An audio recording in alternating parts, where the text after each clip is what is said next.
नमस्ते। आज हामी एउटा भर्खरै भएको भनिएको विमान दुर्घटनाबारे अलिकति गहिरिएर कुरा गरौँ न। यो हिमालय क्षेत्रमा भएको घटना हो।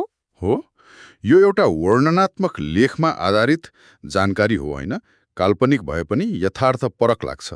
एकदम। हाम्रो उद्देश्य चाहिँ घटना कसरी भयो, त्यति बेला के कस्तो अवस्था थियो अनि कारण के हुन सक्छ भनेर बुझ्ने प्रयास गरौँ। ठिक छ।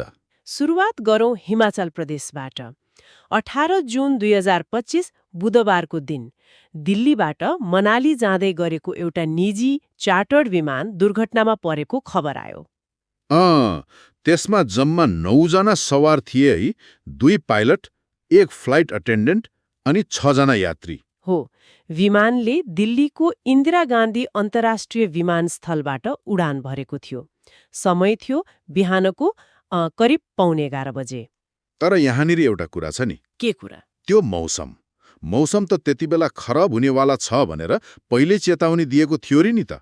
हो त नि, त्यो चेतावनी हुँदाहुँदै पनि उडानलाई अनुमति दिइयो। यसमा अलिकति सोचौँ न। लगभग 45 मिनट जति पछि विमानको सम्पर्क टुट्यो एयर ट्राफिक कन्ट्रोलसँग। 45 मिनटमै? अनि त्यसपछि के भयो त? कसरी थाहा भयो दुर्घटना भयो भनेर? त्यो पनि अलि फरक तरिकाले थाहा भयो। दिउँसोतिर मतलब 12:30 बजेतिर होला, कुल्लु जिल्ला नजिकै घना जङ्गलमा त्यहाँ एकजना गोठालाले उनले देखेछन् विमानको भग्नावशेष अनि तुरन्त खबर गरे स्थानीय प्रशासनलाई। भनेपछि गोठालाले पत्ता लगाएका अनि उद्धार टोली पुग्न त गाह्रो भयो होला है त्यस्तो ठाउँमा। एकदमै निकै चुनौतीपूर्ण। स्रोतमा पनि उल्लेख छ त्यो ठाउँको भौगोलिक अवस्था एकदमै कठिन अनि बाक्लो कुहिरो पनि। त्यसले गर्दा उद्धार कार्यमा धेरै बाधा भयो। हेलिकप्टर त प्रयोग गरियो तर मौसम र त्यो ठाउँको बनावटले गर्दा सजिलो थिएन। अनि प्रारम्भिक कारण चाहिँ के अनुमान गरियो त? अहिलेसम्मको अनुमान त त्यही खराब मौसम नै हो। खास गरी एकदमै तीव्र हावा चलेको र भिजिबिलिटी मतलब देख्ने क्षमता निकै कम भएको अवस्था। ल अब मानवीय क्षतिको कुरा गरौँ। यो निकै दुःखद पक्ष हो। कतिजना के छ अवस्था? हो, यो अत्यन्तै दुःखद रह्यो। हिमाचल प्रदेशका मुख्यमन्त्रीले नै प्रेस कन्फरेन्स मार्फत जानकारी दिनुभए अनुसार 7 जनाको शव फेला परेको छ। 7 जना? अनि बाँचेका 2 जना यात्री हुनुहुन्छ, उहाँहरूको अवस्था गम्भीर छ।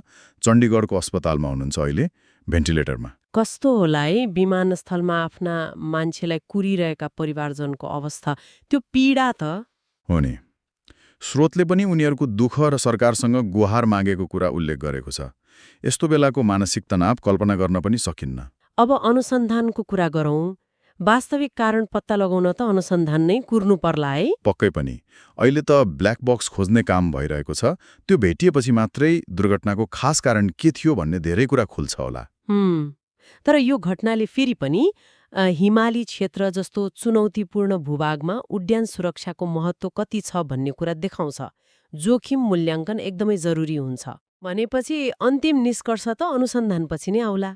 हो, संक्षेपमा भन्नुपर्दा यो स्रोतले हामीलाई के देखाउँछ भने एउटा उडान भयो, चेतावनीका बावजुद, अनि सम्पर्क टुट्यो, दुर्गम ठाउँमा दुर्घटना भयो, उद्धार गर्न मुस्किल भयो र प्रारम्भिक कारण मौसमलाई मानियो। तर यसले एउटा गम्भीर प्रश्न पनि उठाउँछ नि। स्रोतले जसरी वर्णन गरेको छ, विशेष गरी पहाडी क्षेत्रमा, त्यसमाथि पनि खराब मौसममा उडान गर्दा जोखिम हुन्छ भन्ने थाहा हुँदाहुँदै यस्ता उडान गर्ने कि नगर्ने भन्ने निर्णय प्रक्रिया चाहिँ कस्तो हुनुपर्छ त? यो सोच्नुपर्ने कुरा हो।